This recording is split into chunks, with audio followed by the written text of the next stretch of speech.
माजी मुख्यमंत्री देवेंद्र फडणवीस आणि सध्याचे मुख्यमंत्री एकनाथ शिंदे यांनी वडार समाजाच्या विकासासाठी विविध आश्वासने दिली होती। राज्यात समाजाची लोकसंख्या 80 लाखांपेक्षाही जास्त आहे। राज्यात अनेक जिल्ह्यात वडार समाजाचे निर्णायक मते आहेत, परंतु त्याची अंमलबजावणी झाली नसल्याने मी वडार महाराष्ट्राचा या संघटनेच्या वतीने महाराष्ट्रातील सर्व लोकसभा मतदारसंघातील मतदानावर बहिष्कार घालण्याचा इशारा संघटनेचे राज्य उपाध्यक्ष शंकर चौगुले यांनी दिला।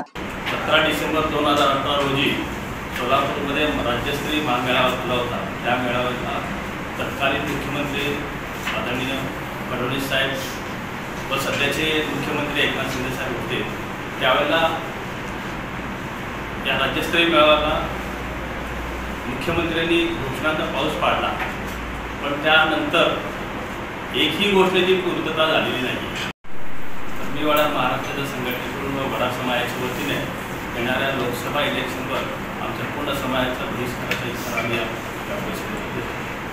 मी वडार महाराष्ट्राचा संघटनेच्या वतीने बुधवारी श्रमिक पत्रकार संघात आयोजित करण्यात आलेल्या पत्रकार परिषदेत पुढे बोलताना मी वडार महाराष्ट्राचा संघटनेचे प्रदेश अध्यक्ष चौगुले म्हणाले, 2018 मध्ये वडार समाजाचा राज्यस्तरीय मेळावा घेण्यात आला होता। त्यावेळी तत्कालीन मुख्यमंत्री देवेंद्र फडणवीस यांनी वडार समाजाच्या विकासासाठी वेगवेगळ्या घोषणा केल्या होत्या। अशा कोणत्याही गोष्टींची पूर्तता शासनाकडून झाली नसल्याने मी वडार महाराष्ट्राच्या संघटनेच्या वतीने राज्यभरातील लोकसभेच्या निवडणुकीवर बहिष्कार घालण्याचा निर्णय घेण्यात आल्याची माहिती शंकर चौगुले यांनी दिली।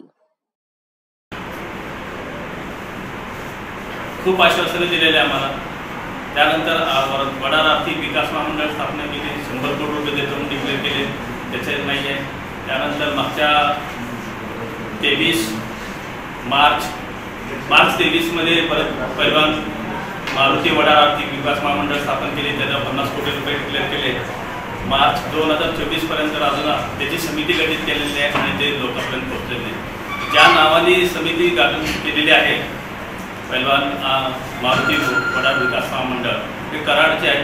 पश्चिम महाराष्ट्र पूर्ण या आर्थिक विकास महामंडळातून वगळले।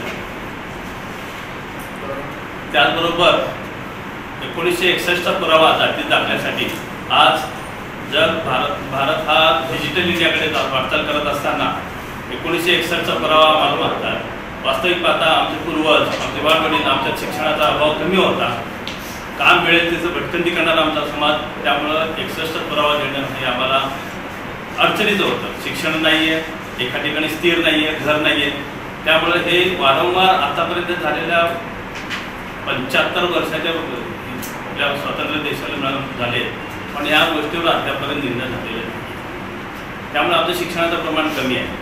त्याचबरोबर आम्ही जिथे राहतो त्या वस्ती आमच्या नावात करून देतो म्हणून डिक्लेअर केले, ते सुद्धा झालेले नाही। असे छोट्या छोट्या मागण्या आहेत, पण अद्यापर्यंत पूर्ण झालेले नाही। अयोध्येत श्रीरामाचं मंदिर झालेलं आहे, ते अभिनंदनीय आहे। ज्या श्रीरामाचे भक्त हनुमान आहेत, त्या हनुमानाचं सोलापुरामध्ये 51 हनुमान मूर्ती स्थापना झालेली आहे, पण त्याची अजून काही शासकीय परवानग्या आहेत, त्या परवानग्या अद्यापर्यंत मिळाल्या नाहीत। त्यावेळेला तत्कालीन मुख्यमंत्री खूप जोरात आम्हाला सांगितले की येत्या महिन्याभरात सगळे परवानगी देऊन तुमचं हनुमानाची मूर्ती लोकार्पण करू, पण अद्यापर्यंत झाले। हे हनुमानगड म्हणजे आमच्या वडार समाजाचं अस्मितेचं दृश्य आहे। जसं दलित बांधव चैत्यभूमीला 6 डिसेंबरला एकत्रित येतात, त्याच धर्तीवर त्याचबरोबर बंजारी बांधव दसऱ्याला एकत्रित येतात भवानगडावर, त्या पद्धतीने पूर्ण महाराष्ट्रातील वडार समाज हा आमच्या येत्या हनुमानगडावर एकत्रित येऊन आमच्या समाजाचे देवाणघेवाण, रोटीबेटी व्यवसायाचे प्रश्न, या सगळ्या प्रश्न आम्ही तिथं सोडवण्यासाठी महाराष्ट्रातील तमाम वडार समाज